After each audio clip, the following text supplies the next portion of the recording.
What's up, you guys? Welcome to Fightful. I'm Sean Ross Sapp. This is March 31st, 2025. Almost April Fool's Day. We don't do April Fool's gimmicks at Fightful. No worries. You're not going to see some Fightful Select post with something off the wall like that. But by God, you fools are here right now. Leave a thumbs up. Tap that bell for notifications. Dropped an interview with Luke Curtis this week. Today, if you don't know who he is, you're going to know who he is. He's appeared on AEW, TNA, New Japan, and WWE. Grapsody has an interview with Speedball Mike Bailey that'll be up this week. I'm dropping an interview or a video with Jimmy Van talking about the first wrestling action figures in existence, by God. And I'm here to talk with you guys. Our great moderator, Luis, collecting super chats and humper chats. I'll leave this here. Drop a little fruit emoji. Let the world know that you're here.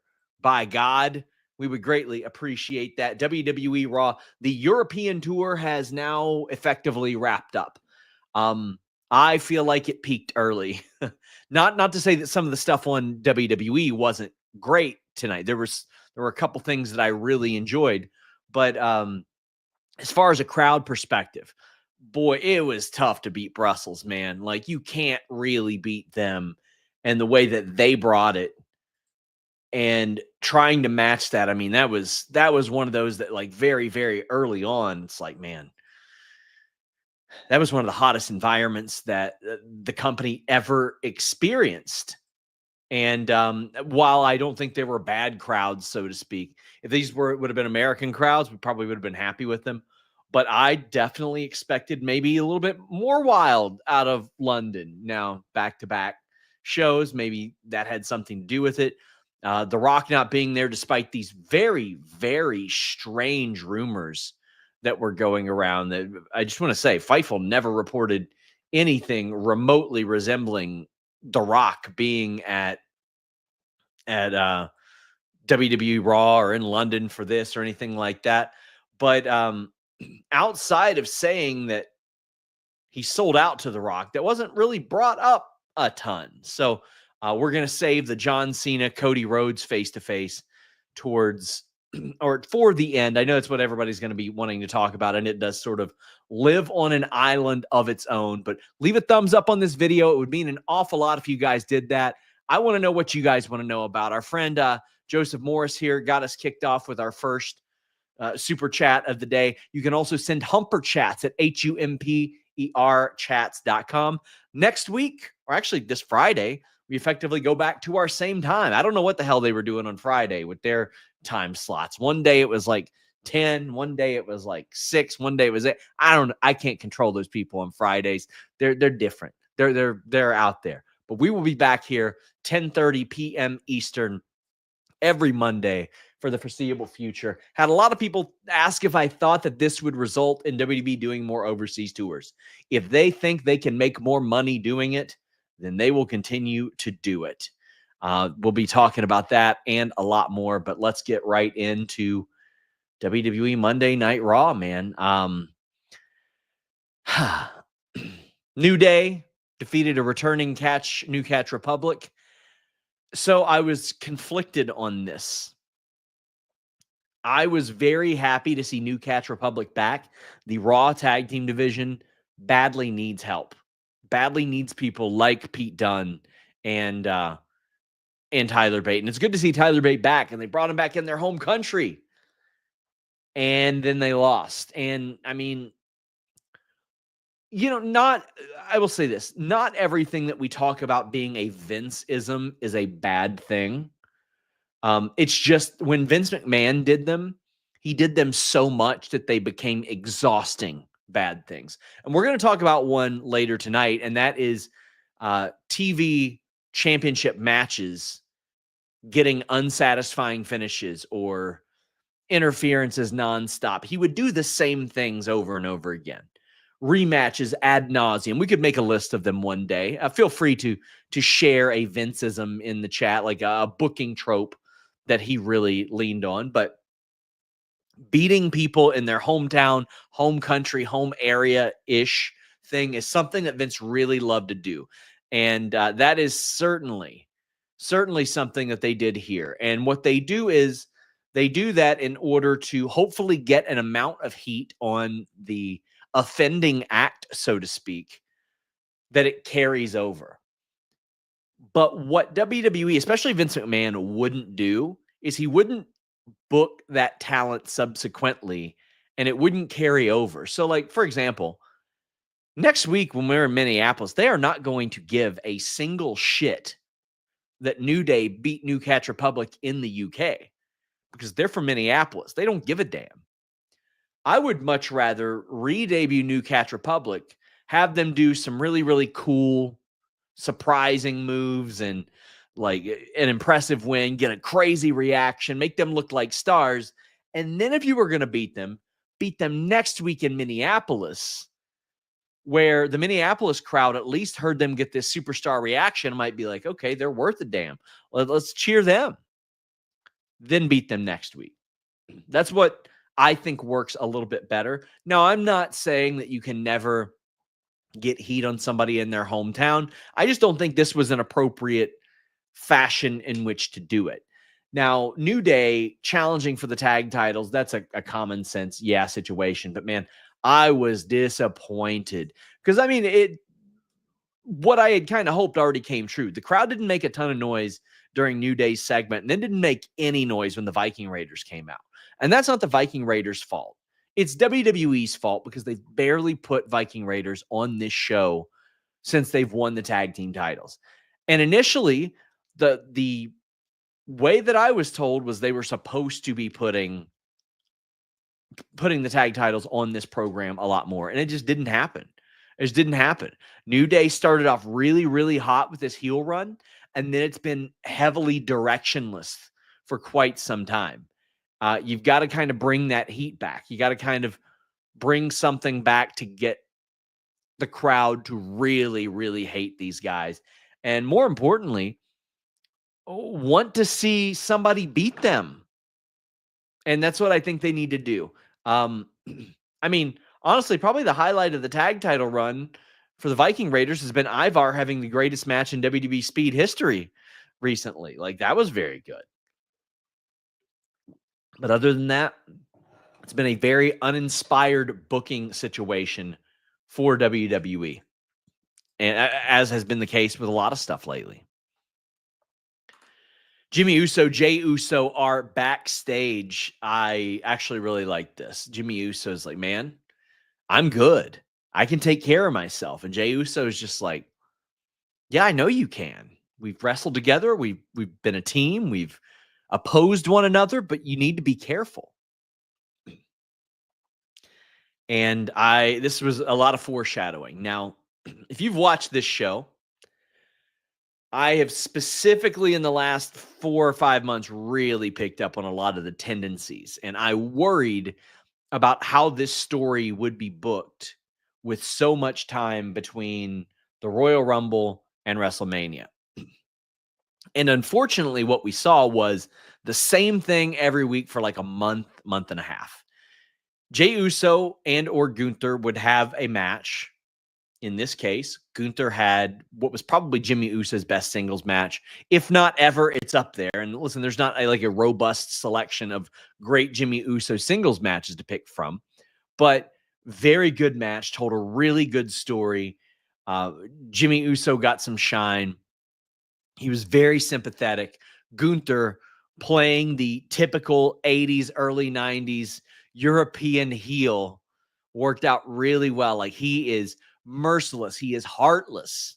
And he gets the win. And again, very solid match. But then what always has happened with this particular feud is Gunther or Jey attack afterwards. It's been copy and paste every time, except tonight, where it was copy paste and then they added a little bit more to it. And what the little they added to it was so good that I'm torn between like, well, should they have done this earlier or is this the right timing? It's just that it happened so many times before to prepare for this. Maybe it can be seen as Gunther just elevating it to that next level. And what he did was he zip-tied Jey Uso to the ring and then bloodied Jimmy. I mean, really beat the crap out of Jimmy. We're probably not going to see Jimmy until WrestleMania. And I had mentioned this on the air last week. I thought that Jimmy should get absolutely destroyed tonight, and I'm glad he did, because I think that Ludwig Kaiser should go to help Gunther at WrestleMania. Jimmy pulls him out, pulls off the thing, and it's the Jimmy reveal, but it's the other direction from when Jimmy cost Jay the championship. And it's Jimmy having that redemption story, and then Jimmy celebrating with Jay. He's happy for his brother. And then, quite frankly, very early on in that title feud, you should probably do Jimmy versus Jay, like in a friendly for the title. Like, Jay should say, the first person I want to give a title shot to is my brother. And you could do that, I don't know, Saturday night's main event or something like that. I think that'd be pretty cool. Stuff like that happens. So I think that would be really good. Oh my God, at least we got the slap out. That was one of the filthiest slaps in pro wrestling history right there. That was one of the most, like, you know how you go to sports game and they have the decibel meter, which is always a work, by the way. They're never accurate. That thing would have broken the decibel gimmick for sure.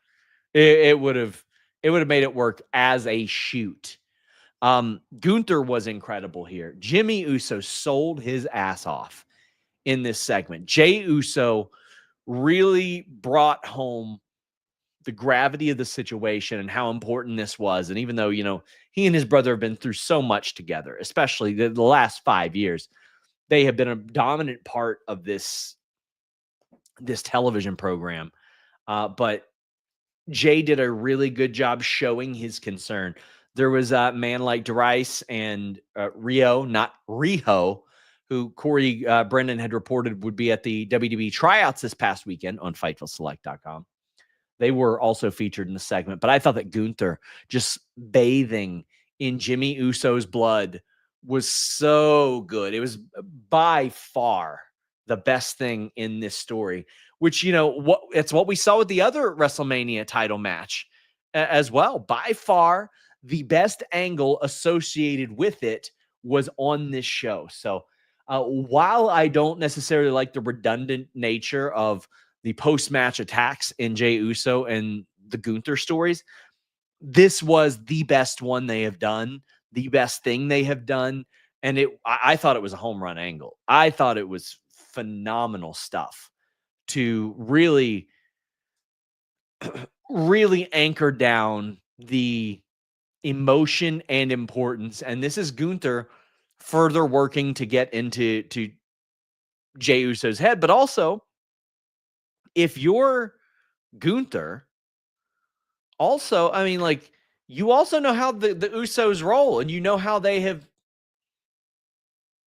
acted for years and years and years. You don't want Jimmy to get involved in this match either. Absolutely not. And it's a real possibility. So you got to eliminate it. Oh, man. Guys, leave a thumbs up. Get those super chats. Get those humper chats in. We got a big AEW show this weekend. Lots of AEW references on TV, like 5 of them in the last week. But this week, we're going to have some lines for you guys. I'll give you guys a little preview after we hear from our great friends at BetOnline. Hey guys, I'm here to tell you about BetOnline.ag, the official betting partner of Fightful. It's not just an online platform. They've been trusted for over 25 years. They boast a focus on the player approach and have built their reputation on offering their clients nothing but the best. From cutting-edge technology to enticing promotions and the latest sports betting odds. Whether it be wrestling, MMA, boxing, or football, baseball, basketball, or racing, anything you can think of. All major sporting events are covered by BetOnline.ag. Fast payouts, highest credit card acceptance industry-wide, safe and secure online environments, and their live betting feature allows you to bet on your favorites weekly and easily and in real time. BetOnline.ag. That's where we're going at Fightful. That's where we suggest you go as well. That's where we get all of our odds at. BetOnline.ag. Only bet what you can, and please bet responsibly. Somebody's asking if Jimmy got busted open from the title shot. That was the implication, but it was planned.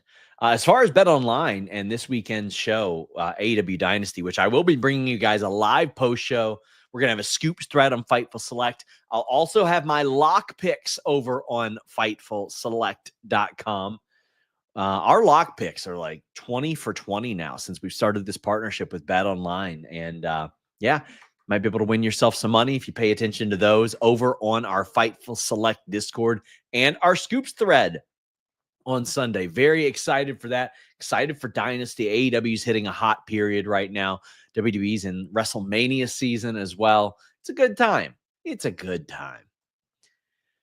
Not as much of a good time for Judgment Day, or at least Live and what's going on there. Judgment Day is backstage, and Finn brings up the fact that Raquel lost her IC title match last week, and Raquel's not that thrilled about it. Fast forward, Judgment Day, Dominik, Mysterio, and Finn Balor defeated Bron Breakker and PENTA, the first pinfall that PENTA takes in WWE. Not his first like loss or not win. So I think it's kind of smart how they've done it. Like he's won all of his singles matches. He didn't win the triple threat, and then he got pinned here, but it's because Bron Breakker, who is an absolute freak, by the way, as if you didn't know, hit him with a spear, and then Finn Balor did the coup de grace. And to me, that's appropriate. Like those two moves, you get hit with those, that's a wrap. You're good. You're good. But Dominik is going from what was the Nepo baby, like charity case, like can't hold his own, to where he is, if you watch this show, becoming somebody with a conscience and a little bit of empathy for what we saw, the flashes of empathy with like New Day. We're seeing it like him helping out Judgment Day and helping out Finn. But he's also becoming a very savvy wrestler, like from a character perspective. Like you're starting to see some of those elements where towards the end of this match, he knows that he's got to keep Bron Breakker from getting back in that ring. So he does that like cannonball drop kick to the outside and prevents it. Those are things that I don't think the Dominik character would have done. He was pretty much limited to hopping on the ring apron and doing whatever, right? But now we're starting to see that evolve a lot more, and Finn Balor is stoked about it. This is a pretty good little tag team match. Like nothing that'll knock your socks off, but it's very clearly getting to what ya boys at FightfulSelect.com had reported last week.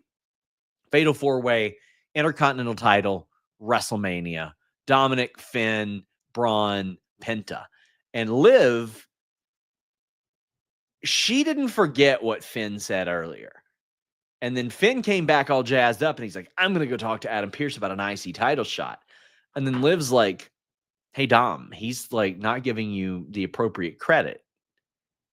He's not showing you the love that you should get as a part of this team. And like, I believe that Liv, even though she's stirring up shit, like she believes it as well. Like she knows that the guy that she is with did work to improve himself, whether it be standing in the Judgment Day. He was looking at outside options. Like he cares about Judgment Day. And none of these people are original members of the group. All those people are long gone. Edge, Damian Priest, Rhea Ripley, they're all long gone. But also, a thing about Liv Morgan is she is with Dominik Mysterio well after the quote-unquote use of Dominik Mysterio had kind of worn off. Now, you could argue that Rhea Ripley benefited from having Dominik all the way through her title reigns. He would always get involved. But who's to say that Rhea Ripley, the character, couldn't have seduced somebody else to doing her bidding for her, right? Same with Liv Morgan. So it's this thing where people who get around Dominik Mysterio within the context of this show want to stay around Dominik Mysterio. Like, he is a person that keeps people there, which is an interesting little element and wrinkle. Now, later on, Lyra talks about, and by the way, Raquel and Liv talk about, oh, Lyra, Bailey, we've got to handle that. And later on, Lyra is backstage and says, well, you know, I got to find out who's better, me or Bailey. It's important to me to figure this out. So next week, me and her, IC title on the line. And let me tell you, this just absolutely screams Raquel and Liv getting involved. And I am so sick of seeing that. Tonight, Bianca, EO, DQ, Lyra, Raquel, interference, Bron, Penta, interference. Even the Rhea, EO distraction. LA Knight, Braun, no contest. At least some of the tag title matches have been a little bit clean, but this is a trope that WWE has just leaned on so heavily. And they're going to hit a situation, if they continue this, where the audience is going to go, what the hell are we watching this for? What's the point of us watching this if it's always going to end in a DQ, where there's always going to be interference, or there's always going to be something foggy here? You can only tune into the PLEs to get those clean. Can't do that, man. Can't do that. That is a Vince-ism. Vince-ism to the most extreme degree. We have some super chats and humper chats. Joseph Norris says, it's absolutely disgusting the way Triple H is treated during Mania season. Reward all her hard work with a BS tag match. Well, listen, it's what you make of it, the tag team titles, but also they've got to be booked effectively, and they've not been booked effectively. To reward her with a BS tag match, okay, well, you get hot when you get hot. That's the long and short of that. But WWE, Triple H have not booked the tag team titles to mean a damn thing. And quite frankly, I think probably what we're headed for is, since we're doing Bailey and Lyra next week, probably headed towards a situation where you got the Intercontinental Champion challenging for the tag titles at WrestleMania. And it's like, what? Why do you have all these if you can't separate them? I would feel much better about like anything else. I'm just looking at this and I'm like, okay, Raquel, tag team champion, got an IC title shot. You're probably going to see Lyra, IC champion, getting that title shot. You had the US and IC champions losing in Elimination Chamber qualifiers. And I'm like, why do you all do this? Why can't you put... It's scripted. It is scripted. Why can't you put your champions in a situation where they look like champions, where they look like winners, or they look like they'll do anything that they can to remain winners?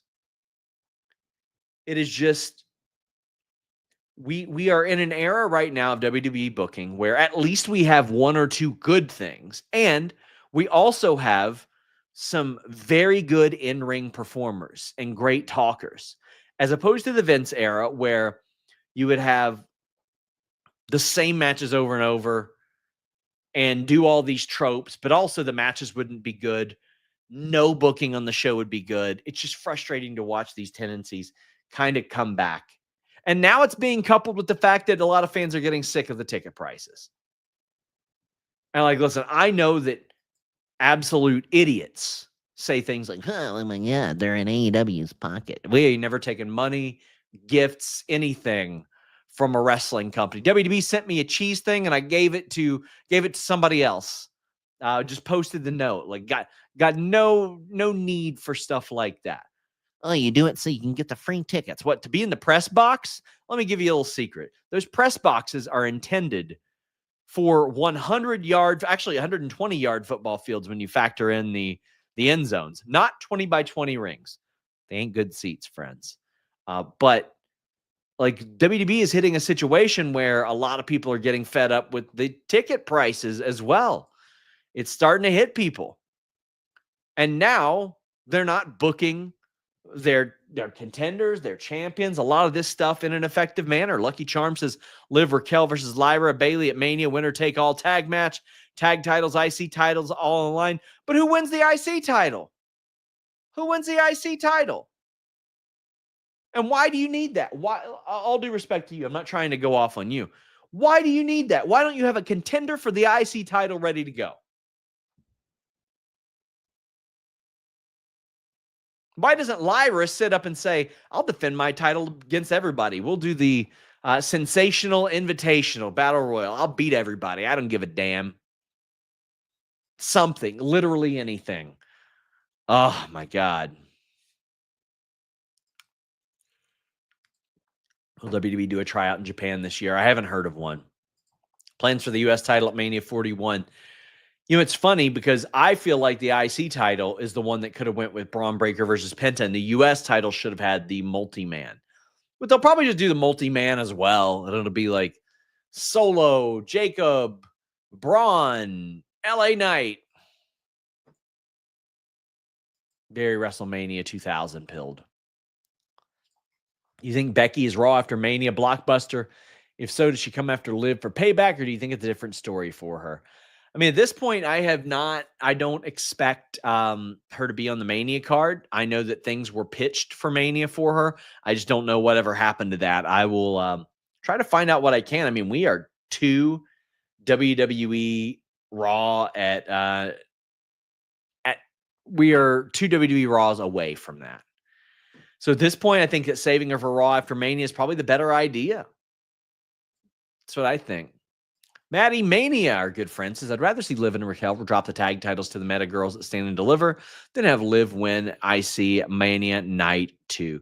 I think that would probably like telegraph it though, right? Like, and I'm with you. Like, I'm there for them dropping the tag titles. If just what an abysmal booking those tag titles have been. Just abysmal, just really bad. Man. But I mean, listen, also you can't count on somebody wrestling at 9:30 in the morning and then being good. Well, that's night 2. It's rough. Some of those wrestlers are going to have to be there at like 3, 4 in the morning. Yikes, man. It's just, they script the show, man. They script the show. What kept them from doing like any, first off, why don't you have Bayley on this show? Why don't you have Bayley on this show tonight? She's always super over in London. Always. Get her on the damn show. But what keeps you from having on SmackDown or Raw, Rio, the girl who Corey Brennan has interviewed a number of times, was at the tryouts, show up there, get a good, nice babyface reaction, and she loses to like Ivy Nile or something. You can say Ivy Nile's working her way back up. None of that is done there anymore. And they don't reference main event. Maddie, thank you for your super chat. It's one of those things where Liv clearly should be put in something more important, and I don't know why she's not. But even what she's involved with, that could be more important. They just don't do it.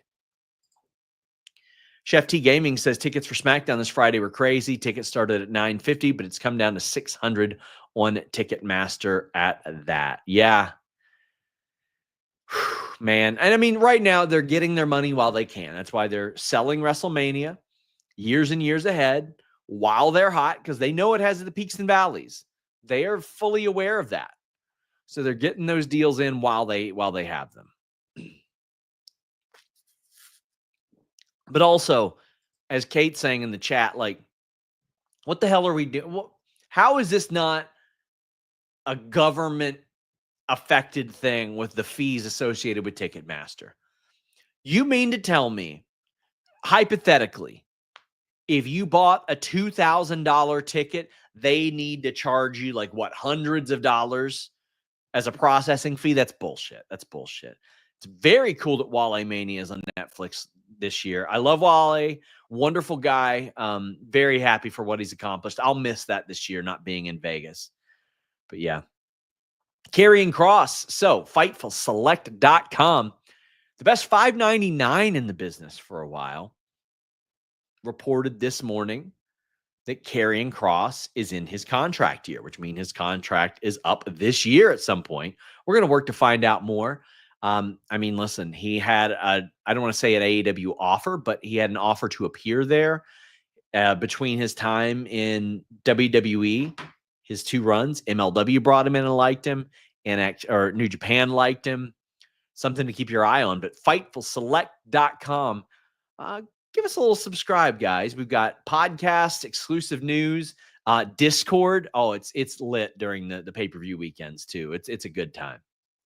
Whatever happened to Roxanne in the last few weeks? I'll toss out a theory, and this is a theory. It's not a report, it's a theory. I think that they had planned on Roxanne and Bayley And then whatever plans they had for Lyra, Liv, Raquel, etc., didn't happen. And I don't know if those involved Asuka or Kyrie or Becky or anybody. I don't know. But I think those probably got adjusted or didn't happen. And they just moved some stuff around.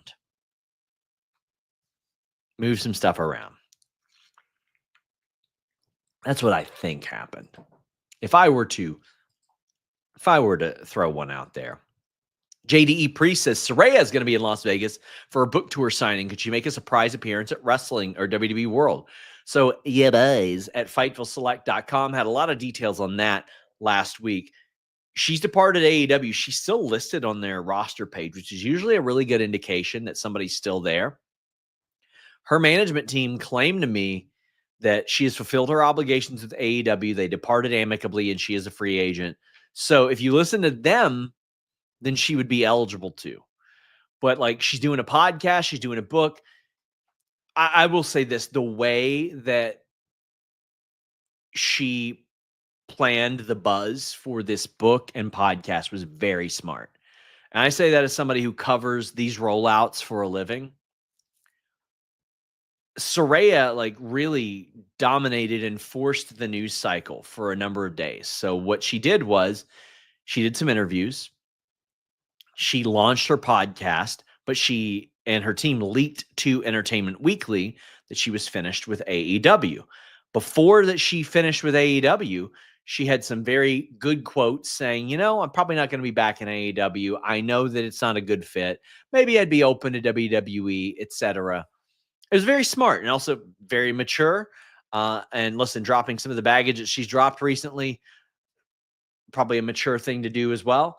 But then she launched the podcast, got the book rolling, has a media tour. A very smart rollout from her team, I thought.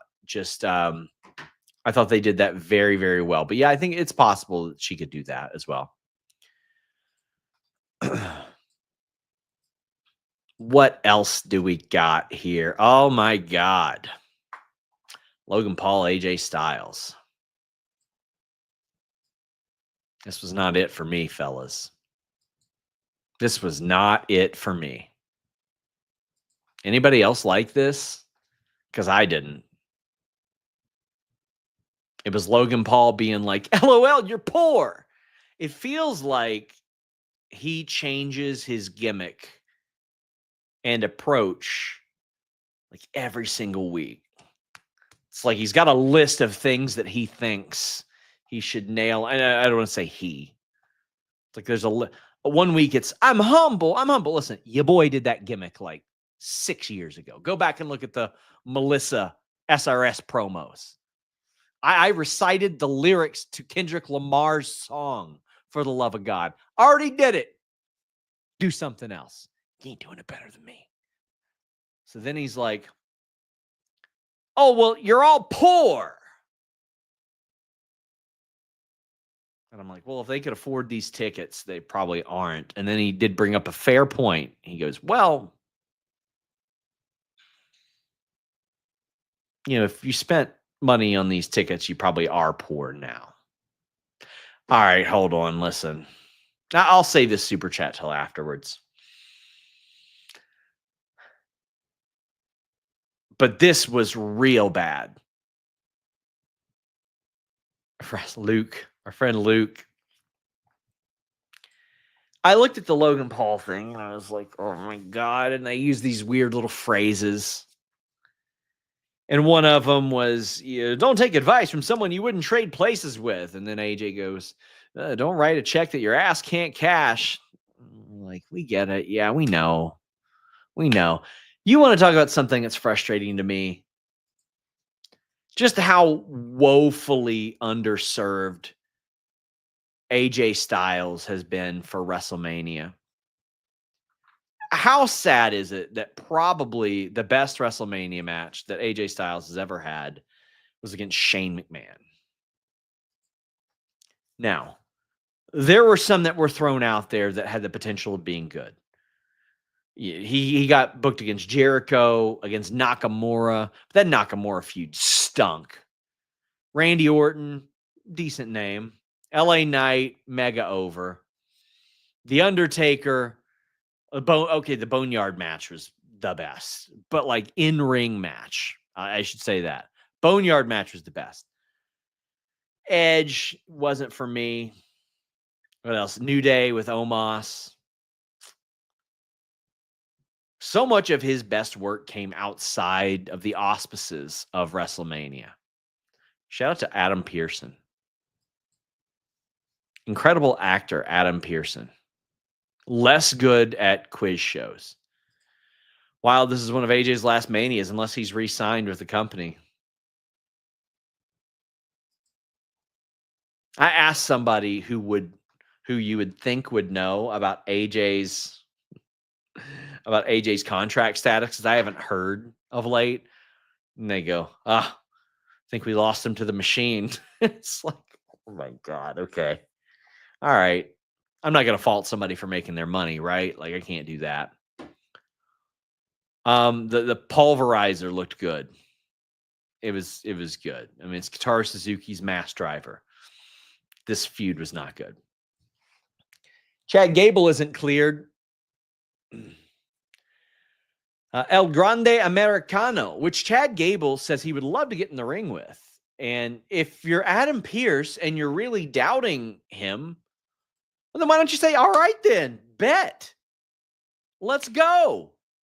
Next week, you versus El Grande Americano as soon as you're cleared. But Gable's got his doctor's note. But, like, why wouldn't Adam Pearce just do, your wish is my command. Don't ask for another favor for a while. You got this match set up. Why not? What are you holding back from? I don't know, man. But he'll be, El Grande Americano will be in action. Luis, who I feel like knows a little bit more about Spanish than I, as he runs the new Fightful Espanol Twitter, says, this is not grammatically correct. It's supposed to be Gran Americano.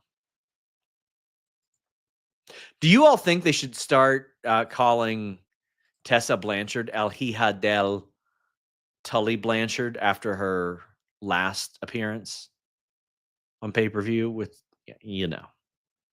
I think that'd be funnier than El Grande Americano. Let's do it. El Hija del Tully Blanchard.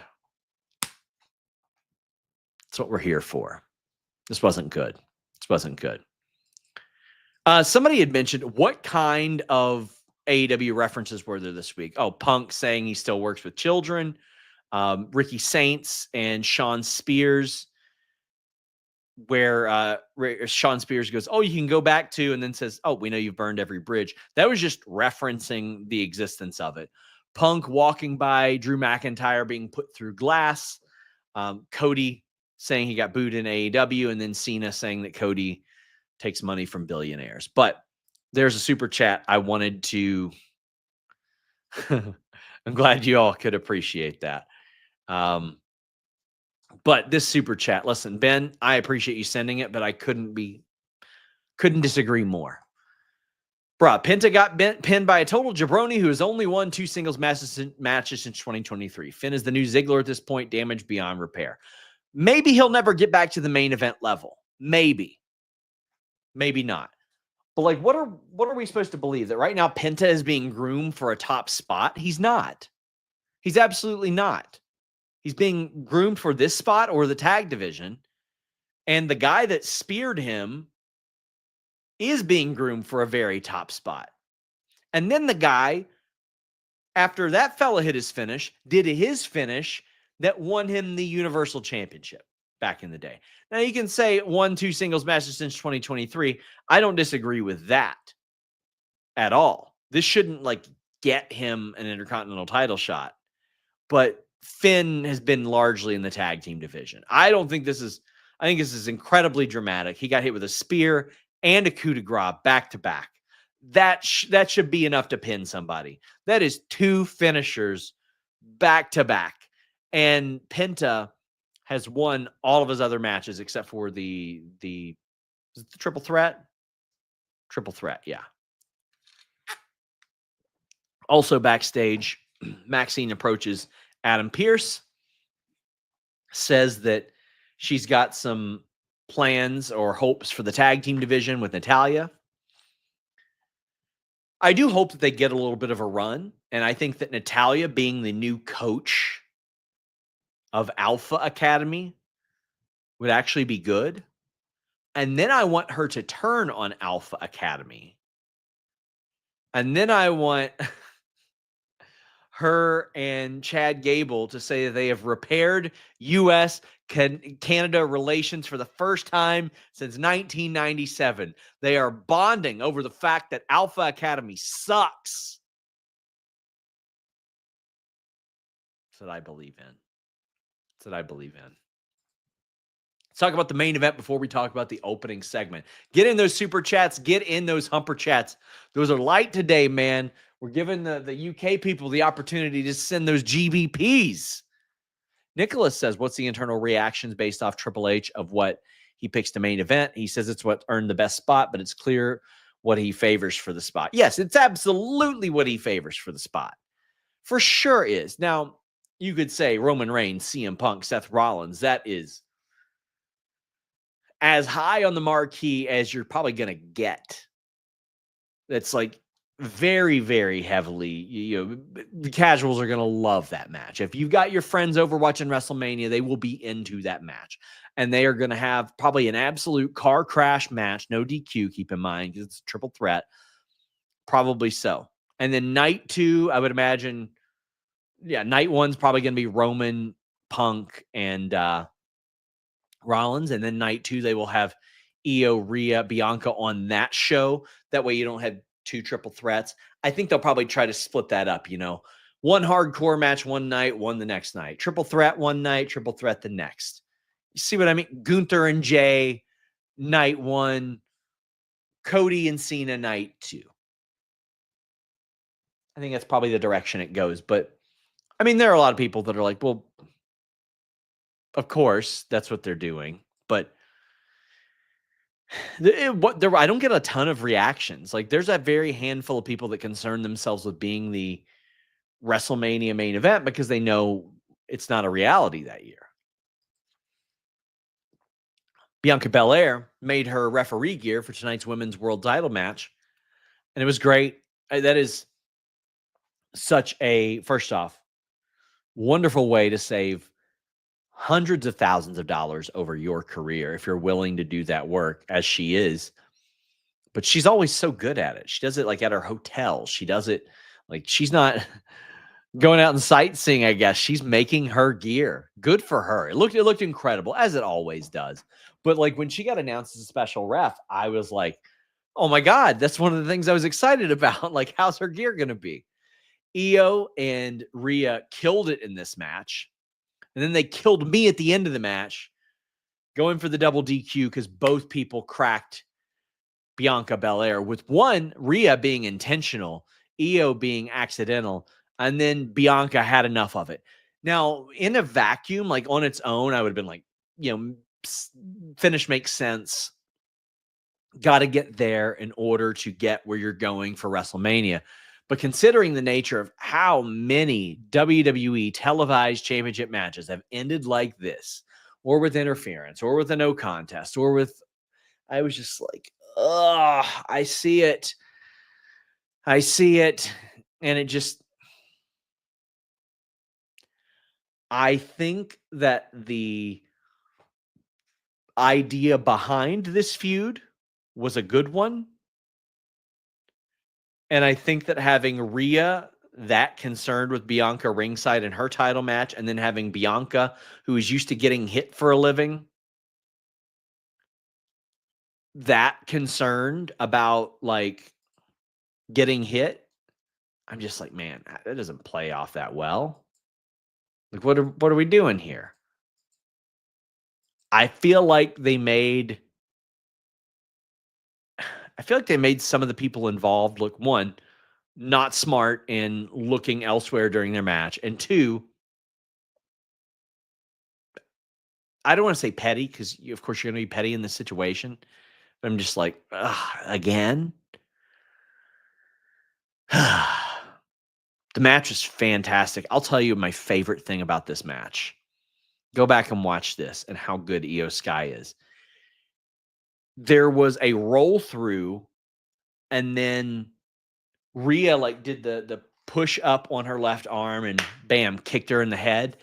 And Io went limp, but stood there, but went limp in a way that she bent over, and it was very easy for Rhea to get the riptide on. That, like, when your opponent does that in the ring, they make it so easy for you. They feed right to where they need to be. They just that way, when Rhea's doing the riptide, you don't have somebody throwing their own arm back there. And they killed it. They had just incredible chemistry here. I just know they are going to have an insane match at WrestleMania. And at this point, I think Drew and McIntyre got to have a hardcore match too, right? Like, we're going into car windows and stuff. You gotta. Man. Get your super chats in. Get your humper chats in. Nicholas says, actually, K775 says, the Bianca Io stuff has been way too convoluted. Should have been this complicated to get the triple threat. Yeah. A couple of double finishes would have got you there. But instead, you made Rhea look dumb. You made Io look like an afterthought, which I think that actually works in this story, her looking like an afterthought, because everybody was thinking Rhea and Bianca. That was their plan for a while. And then Bianca's like, oh no, I got hit. DQ. You can stand it. Beat him up afterwards. But I do also like that Bianca's like, no, I'll be petty. I'll screw you both over. No big deal. TBD on me for that one. TBD. Well, I'll tell you what's not TBD. How well NordVPN works. There are so many reasons to check out NordVPN.com/Fightful. Let's go through a ton of them. Works on all operating systems and devices, even your router. Protect yourself on public Wi-Fi. Shield your data from snoops and criminals. Add extra layers of digital security to your life with the Password Manager, the File Encryption Tool, the Threat Protection Pro. It's the fastest VPN in the world. They've got a global server network, 24/7 tech support. And if you're a wrestling fan, oh man, are you in for it? All of the programs that WWE runs, you can watch with one Netflix account with NordVPN.com/Fightful. You can get pay-per-views at a much more affordable price. This service pays for itself in the money that you are going to save. NordVPN.com/Fightful. Logan Paul versus AJ Styles is official at WrestleMania. I think this does stand a very good chance at being the best in-ring match that AJ Styles has had at WrestleMania. I really do. Really do. Oh boy, get the super chats in, get the humper chats in. It's main event time, even though it was the opening segment of the show. John Cena, Cody Rhodes. Whew. Cody goes the B-Rabbit 8 Mile method. He's like, oh, you're going to talk about my dumb neck tattoo. You're going to talk about the fact that I got booed in a company that I helped start. My dad was a wrestler, yada, yada. And Cena was like, well, kind of. He goes, a lot of people say that I bury talent, but I don't. I bury mediocrity. I am talent. Now, I don't know if I needed that part. I felt like this kind of started slow on his end. I want to hear from you guys. When he says bury talent, do you take that as like inside baseball stuff? Or is that within the context of the show? Because to me, I look at it as very inside baseball. And at this point, I'm like, shut up about that already. We get it. There's enough on-screen stuff to go at. Like, I don't need to hear him say face, heel, bury, all that stuff. I do not need to see all that.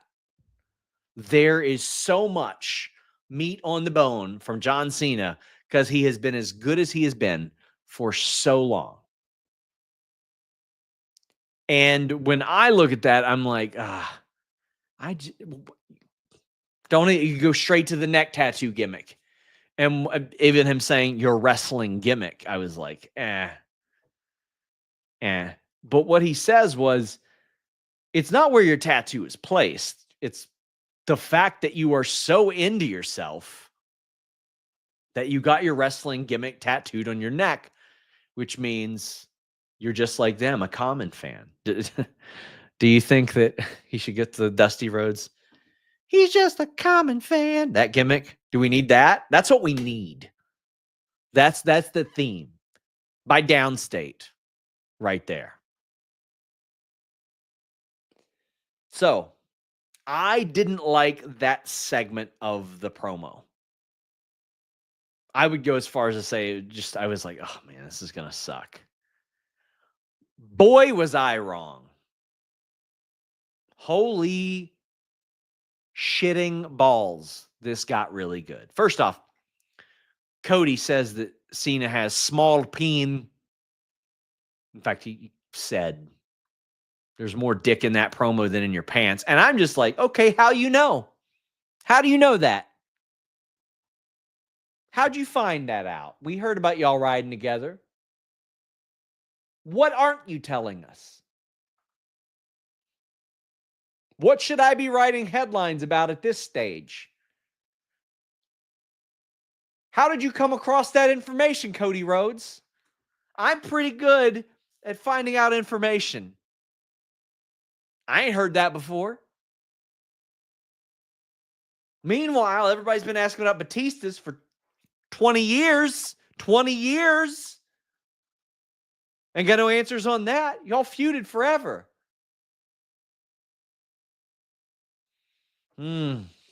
Okay, but how you know? So, also, I didn't like that Cena basically was like, you guys have shit for brains. It's like, all right, whatever. But, boy, did this light up. This got hot. Cena was like, yeah, Cody, you were chosen. And I made it easy for you to be chosen. And then what I loved was he tied in his promo from last week into this. I loved what Cena said last week, that he was going to take that title, win it, and then retire with it. And then effectively it would be a toy. And he was like, I have worked too hard to make that championship be important for you to just make it not important, because you're my chauffeur and that's as good as you'll ever be. And you're just okay. But you were picked for this spot, and I don't think you should be picked for this spot. And then Cody lights his ass up. Cody says, yeah, I was chosen by the fans. You were chosen by one guy in an office that we don't even talk about anymore. Meaning Vince McMahon. We have heard and seen a couple of Vince McMahon references. I think for the sake of taste, first off, and the things that he is involved in, you shouldn't, by and large.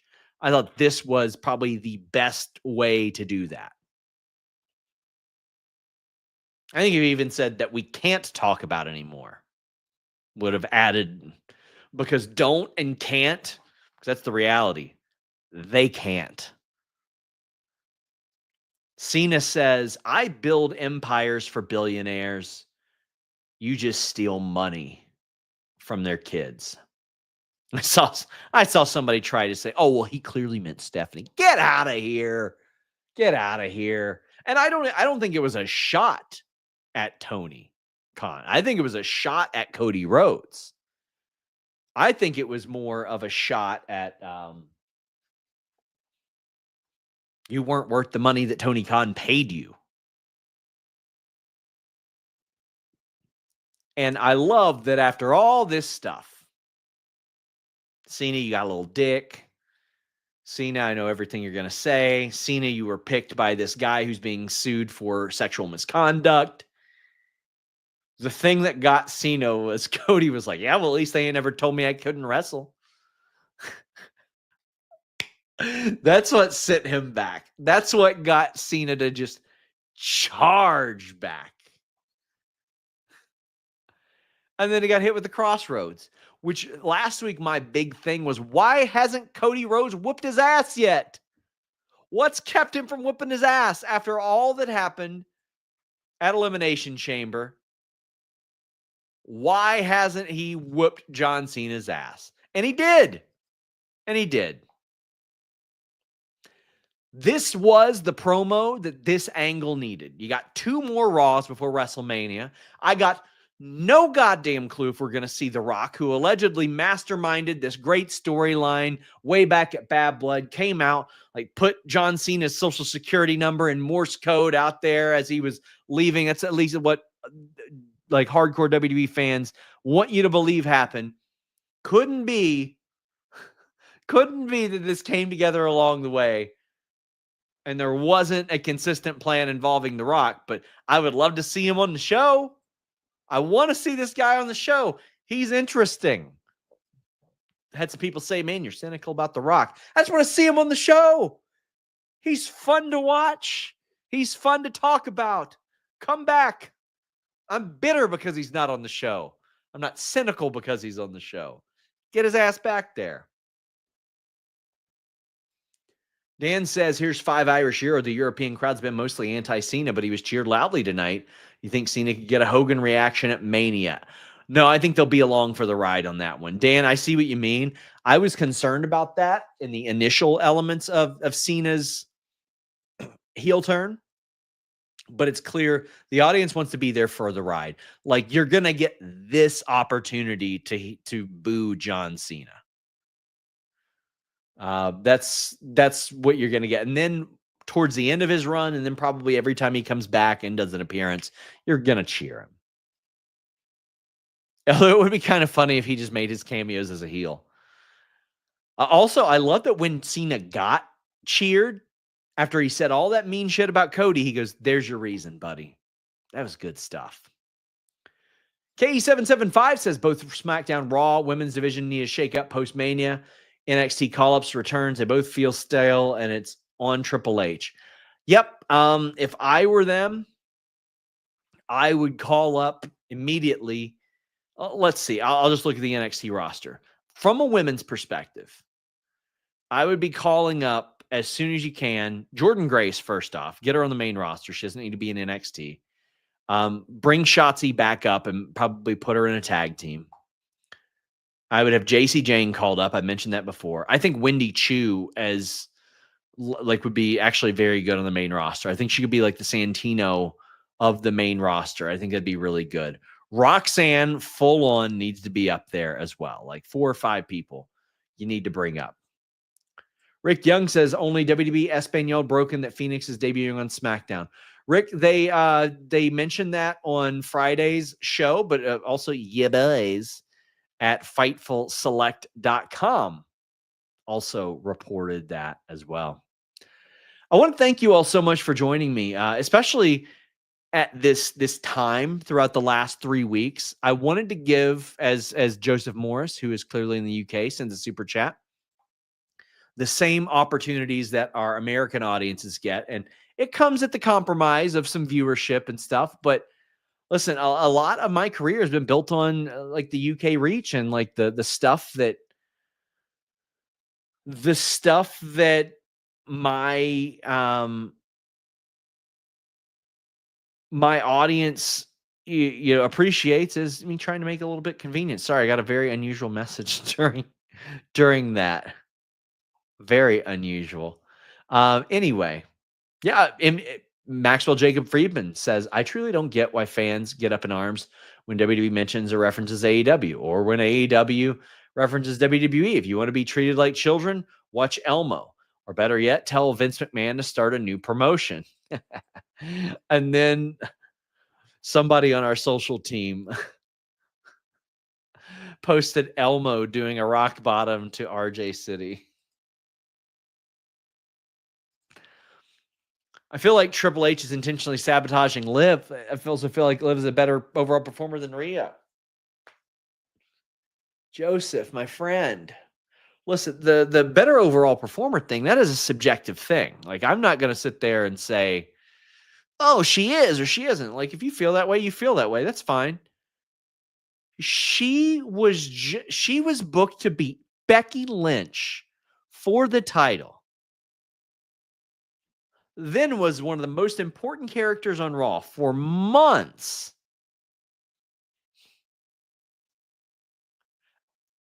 With the title. Then very quickly after losing the title, became tag champ. Huh? Joseph, come on. Well, listen, I felt this way back in the day when Shelton wasn't getting booked. I just saw Zoe Starks. Well, there's so many people getting worked by Zoe Stark right now. By the way, he is not intentionally sabotaging Liv. Liv has been pretty consistently, pretty well booked. But I understand why you believe she should get more.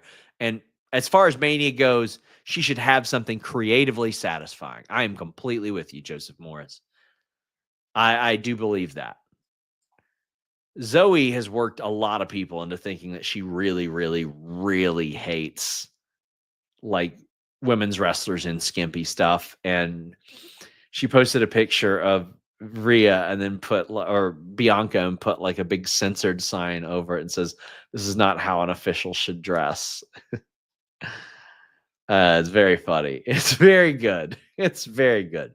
She is working so many people on that. Like I believe Zoe probably doesn't give a shit. Zoe is so fun to do media with. So fun. Oh my God, guys, thank you all so much. I want to thank our moderator, Luis, for being flexible with this schedule. We're here every night, Tuesday, Wednesday, Thursday, Friday, Saturday, Sunday. And guess what? Next week, Monday, Tuesday, Wednesday, Thursday, Friday, Saturday. So quite literally, for the next 2 weeks straight, Fightful is here every night with post shows, as we got a super chat in here. I feel like this might be an 8-10 match per show Mania night. What do you think? Seems like every title is getting on the show, plus 9 matches. I think 7 to 8. I think 7 to 8 is probably the direction they're going to go. I don't want them to do 10 matches a night. I would like 7 and then a pre-show battle royal. That's what I would like. That's what I think would be good. By the way, thank you very much for this generous super chat. It means an awful lot to me. Let's take a look at what they did last year. They did 7 matches. Night 1, 7 matches, which included a 45-minute main event. The next night, we'll call it 6.5. They did 6.5 matches night 2. And I call the half Damian Priest cashing in on Drew McIntyre. So that's what they did there. The first year under Triple H, which Vince was still involved there, you had 2 nights and you did 8 matches, which included Pat McAfee versus The Miz, right? You got 7 matches the next night, including Snoop Dogg versus The Miz. So, we have seen it with the Vince McMahon influence and without it, and it's been pretty consistent since then. And if you even go back to the Vince era, 7 matches night 1, 9 matches night 2, and that includes Mr. McMahon, Pat McAfee, and then Sheamus and Ridge Holland defeating New Day in a minute 40. Before that, was this the 37 was in 2021 when they had the half-ass crowd and the rain delay and all that stuff. 7 matches. I think they have really found their sweet spot, and they've found where it is that they think that they're gonna do that. I think that they're gonna, yeah. What on earth is this comment?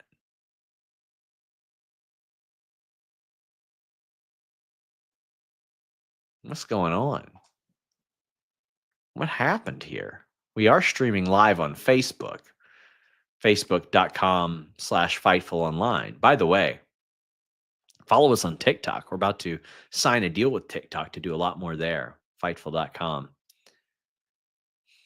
Joe, I don't like you in that way.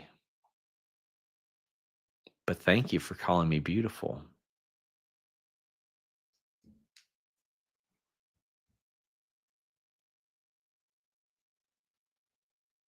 I know we're still live on YouTube, Luis. I'm aware. I see the super chat. I'm just,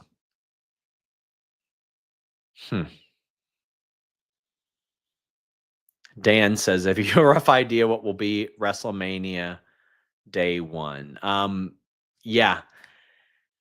My prediction for WrestleMania day one is the triple threat, Roman, Punk, Rollins.